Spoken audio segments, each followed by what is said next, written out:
Well, it's never really bothered me before. But lately, I can't help feeling like I'm missing out. Like I'm being overlooked all the time. I mean, all the other characters get to go on fully rounded journeys, whereas I'm lucky if I even get half a story arc to work with.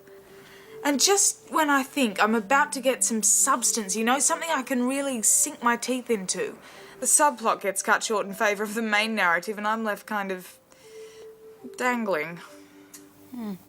You feel one-dimensional? Yeah, kind of half-baked. Have you approached any of the writers about possibly expanding your storyline? Yeah, but they just give me some spiel about how the supporting roles are the more interesting characters and how they're vital for plot momentum and comic relief, and behind every superhero is a great super side chick and blah, blah, blah, blah, blah. Maybe it's time you took control of your own character development. You might not be able to change the entire plot, but you do have a say where your storyline goes. Maybe once you start thinking like a main character, you'll naturally start attracting more prominent roles. You're right. As long as I keep thinking like the other woman, that's all I'm ever going to be. But how do I make that kind of transition? Just ask yourself, what would a leading lady do in this situation?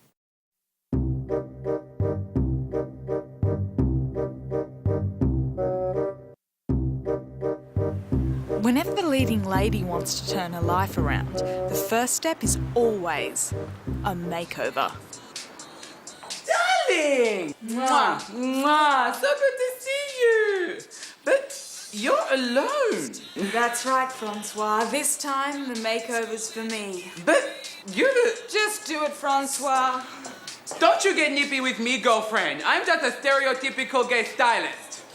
Baby, I'm spring cleaning my life. I'm making a change, taking a big step forward. I'm spring cleaning my life, standing center stage. This time you can't ignore it. This time you can't ignore it. Breaking from the chorus line. My spotlight, watch me shine. Free falling season the day, so you better get out of my way.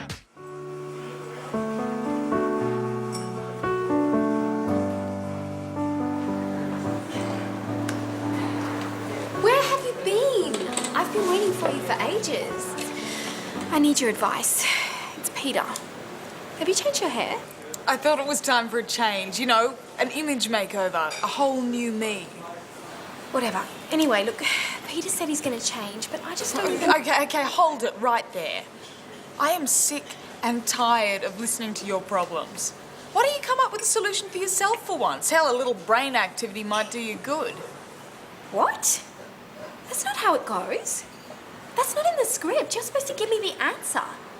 You're my best friend. Not anymore.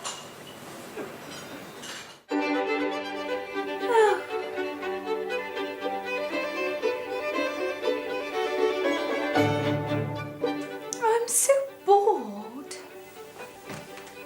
If only I could find something to occupy my mind so I might forget Lord Fossingsworth. But alas, everything seems so dull and tedious when he is not about. You're bored? Huh? How do you think I feel? Scene after scene, all I ever do is bloody dust.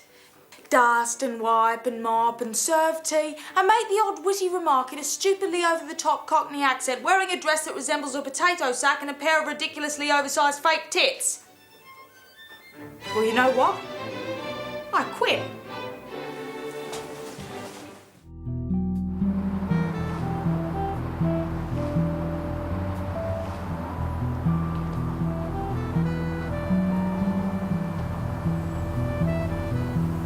How you doing, kid? Well, look who finally showed up. Took your sweet time, stranger. Yeah, well, good things come to those who wait, baby. No, you don't, Buster. I'm through with your smooth-talking, wise guy, good-for-nothing ways. You can take your money, your fancy car, and your brooding good looks and shove them up your ass. Because I refuse to be the other woman in your life any longer. Say hi to your wife for me.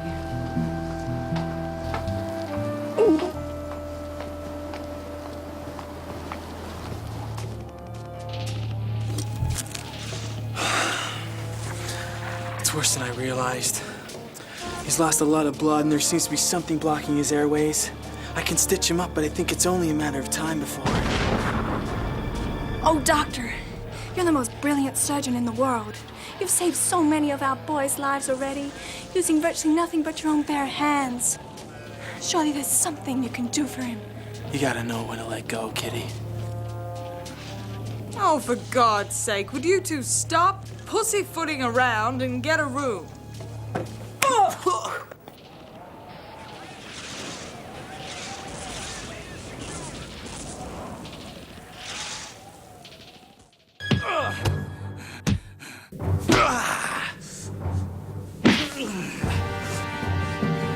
You will never destroy me.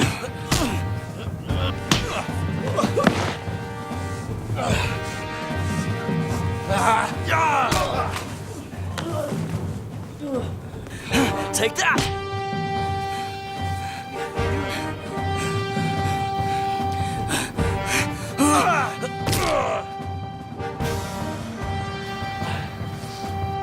Good will always triumph over evil in the end.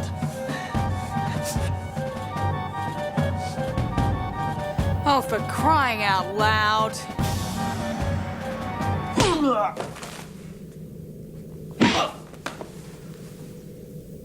That felt good.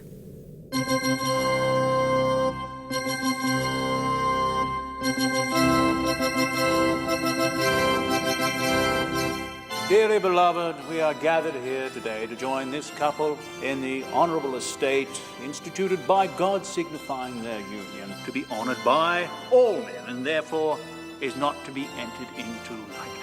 If there be anyone here present who sees reason why this couple should not be joined in the bonds of holy matrimony, speak now or forever hold your peace. I can think of a few. Pardon? Well, come on. He's a highly intelligent, charming, handsome aeronautical engineer, and she's some blonde tart with about as much brain power as a stuffed toy. They couldn't sustain a conversation, let alone a meaningful relationship. And what do you say to that? Oh, she's hot, but to be honest, there isn't much chemistry. This is ridiculous. I'm the bride. I'm beautiful. You're supposed to be in love with me. Don't get me wrong, you're really nice. But I've always been more of a brunette man. What? Told you. Hold it! Hold it! Okay, cut! I said cut! What the hell is going on? I'm taking a stand. What?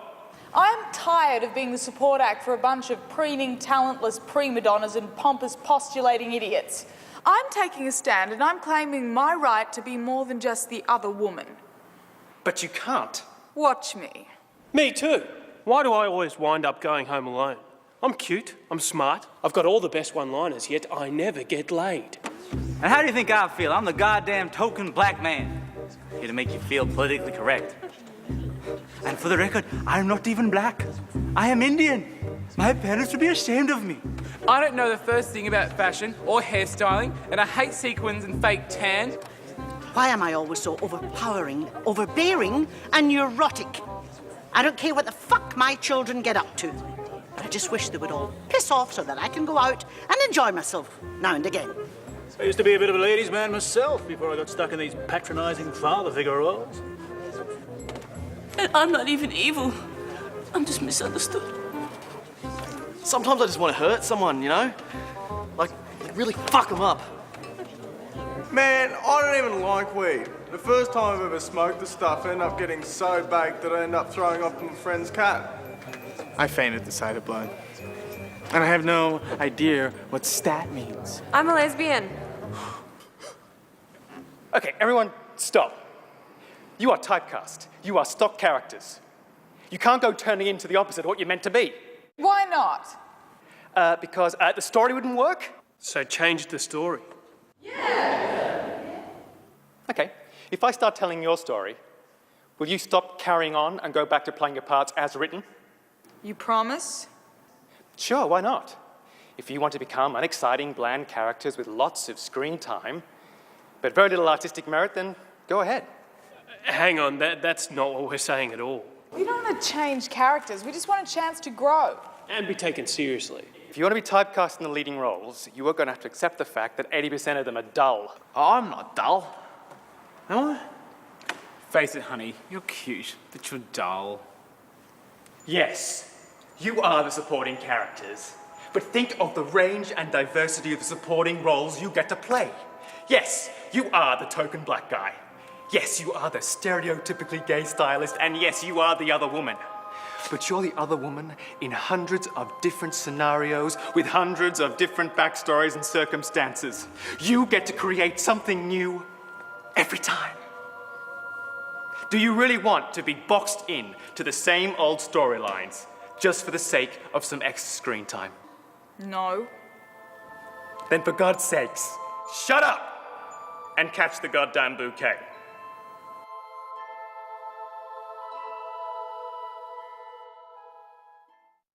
So what did you do? I caught the bouquet. And how do you feel? Surprisingly all right. I guess I realised it wasn't that bad being the other woman after all. I mean, sure, I might not get to wear the prettiest dresses or ride off into the sunset with the hot guy in the end, but I get all the best gags. And you know what? Being the leading lady isn't all it's cranked up to be. It's actually quite boring. Seems like you've made some real progress.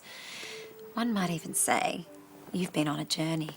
You mean like a character arc? Sure. My own character arc. In my own story, my own leading role. So what happens now? Where do I go from here? Wherever you want. See, while the lead characters go on to their happily ever afters, your story doesn't end with the credits roll. It's just the beginning in the new episode in the epic adventures of the other woman. Wow.